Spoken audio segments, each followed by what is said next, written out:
Oi, nono ano, tudo bem com vocês? Sejam todos bem-vindos à nossa aula. Hoje nós vamos dar continuidade ao capítulo 4, fazendo a correção do dever de casa que eu solicitei que vocês fizessem na aula passada, ok? Bem, então vamos começar aqui com a questão 7 da página 25, que diz assim, ó: leia as frases a seguir, observando o valor semântico dos adjuntos adverbiais destacados. Como vocês podem ver, é mais uma questãozinha aqui que a gente tem esse problema, né, de não ter nada destacado. Depois transforme-os em orações subordinadas adverbiais, iniciadas por conjunção de valor semântico equivalente. Bem, apesar de não haver nada aqui destacado, né, nessa questão, a gente consegue perceber quais são as relações de sentido que são estabelecidas aqui, quais são as circunstâncias que alguns elementos da oração introduzem. E com base nisso a gente consegue transformar esses elementos, esses sintagmas em orações, tá bom? Então vamos lá, começando aqui pela letra A gente tem o seguinte, ó: para esses resultados, o menino muito se esforçou. Olha só, o menino se esforçou muito para quê? Qual a finalidade dele? Qual o seu objetivo, né? Qual o objetivo do seu esforço, né? Obter esses resultados. Então a gente percebe que todo esse trecho aqui, ó, para esses resultados, indica uma finalidade, né, em relação ao restante da oração. O menino se esforçou, tá? Então a gente pode transformar esse trechinho, para esses resultados, numa oração subordinada final, né, que é essa que indica o quê? Finalidade, tá? E aí a gente faz de que forma? Inserindo um verbo, né, e colocando aqui uma conjunção final, como a fim de, né? Então, o menino se esforçou a fim de que obtivesse esses resultados. Pronto, a gente resolveu. Na letra B, assim, ó: o ladrão fugiu da prisão sem a resistência dos policiais. Não há uma relação aqui de contrariedade, de oposição, que a gente consegue perceber, ó? O ladrão fugiu da prisão, mas os policiais não resistiram, né?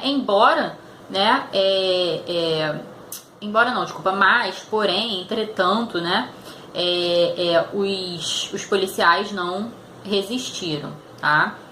Ou então, embora os ladrões tenham fugido, não houve resistência, né, da polícia. Então, a gente consegue perceber que há essa relação de oposição aqui, de contraste.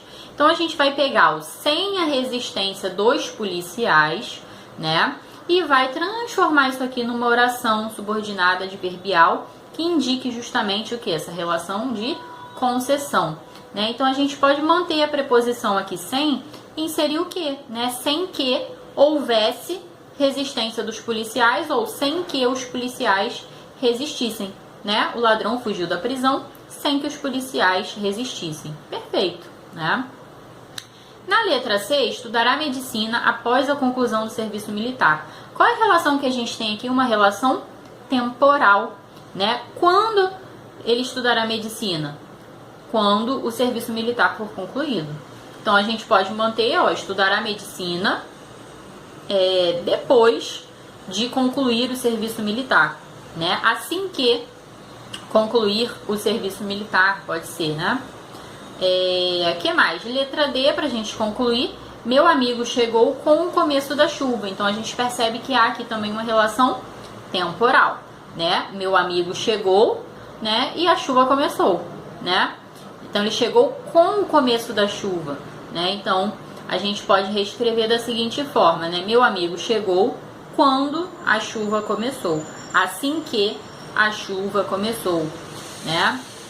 Logo que começou a chuva, pode ser também, tá? Então é isso, fizemos aqui a correção da questão 7. Agora eu vou pedir para vocês pularem para a página 26, né? Pra gente dar uma olhadinha aqui nas orações subordinadas reduzidas, tá?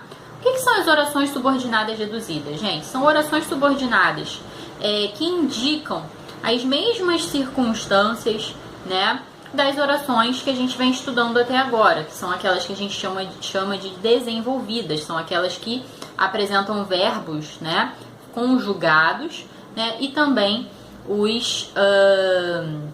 as conjunções, né, que introduzem essas orações, tá? Então as orações desenvolvidas apresentam verbos conjugados e conjunções que as introduzem, tá? Já as orações subordinadas reduzidas, elas recebem esse nome, por quê?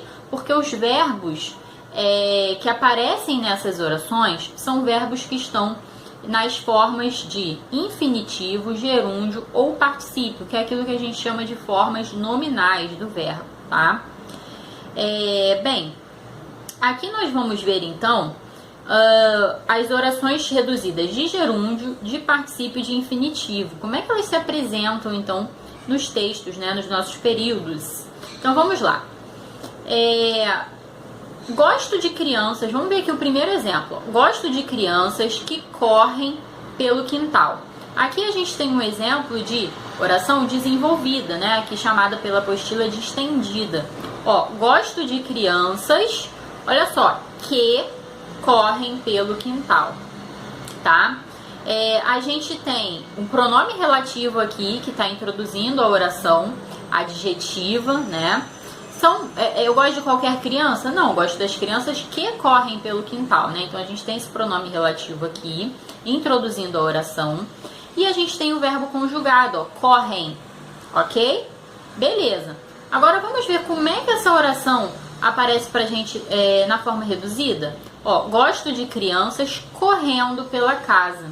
Olha só, a gente tem aqui o mesmo conteúdo semântico, mas a estrutura da oração é diferente. A gente tirou o pronome relativo que e o verbo não aparece mais conjugado, ele aparece no gerúndio, que é essa terminação em NDO, correndo, cantando, comendo. Perceberam? Vamos ver aqui um segundo exemplo, só que agora de oração reduzida de particípio. Então a gente tem o exemplo número 1. Temos apenas um carro que compramos com muito sacrifício. Olha só, que compramos. Então, mais uma vez, a gente tem o pronome relativo aqui e a gente tem compramos, o verbo está conjugado. Agora vamos ver a oração reduzida equivalente. Temos apenas um carro comprado com muito sacrifício. Olha só o que a gente fez aqui. A gente retirou o pronome relativo e o verbo que estava conjugado, ele aparece agora no particípio, que é essa terminação em DO, né? Comprado. Então, comprado, amado, cantado, são os verbos no particípio, tá? E por fim, a gente vai ver um exemplo aqui de oração reduzida de infinitivo, né? Que são essas orações que aparecem aqui como essa última, estou disposto a arriscar tudo. Olha só, a gente não tem também nem um pronome relativo, nem uma conjunção introduzindo a oração subordinada, né? E a gente tem o verbo no infinitivo, que é aquela forma terminada em R, o verbo ali sem estar conjugado. Então, eu estou disposto a arriscar tudo, tá? É o verbo aqui no infinitivo, ok? Então, as orações reduzidas, recapitulando, são aquelas orações que se apresentam sem um termo que a introduza, né, como é o caso das orações desenvolvidas, que aparecem introduzidas por conjunção integrante, no caso das orações subordinadas, ou por uma conjunção adverbial, no caso das orações adverbiais, ou por um pronome relativo, no caso das orações adjetivas, né? Então, nas reduzidas, elas não aparecem com esse elemento que é o elemento introdutório, né, introdutor, né, das orações subordinadas, e os verbos não aparecem conjugados, eles aparecem em uma das três formas nominais, ou no gerúndio, ou no particípio, ou no infinitivo. Então, verbos terminados em NDO, DO ou R, tá? Amar, cantar, dançar, verbos no infinitivo. Amando, comendo, dançando, verbos no gerúndio, termina em NDO, ando, endo, indo, né? Ou então no particípio, amado, cantado, partido, brincado, tá? Que é essa terminação em DO, tá bom? Parece um pouquinho complicado, mas vocês vão ver que na prática não é. Vou deixar ao final desse vídeo a descrição da atividade devolutiva e do dever de casa da semana, para que vocês treinem bastante, tá bom? Um beijo e vejo vocês na próxima aula. Tchau!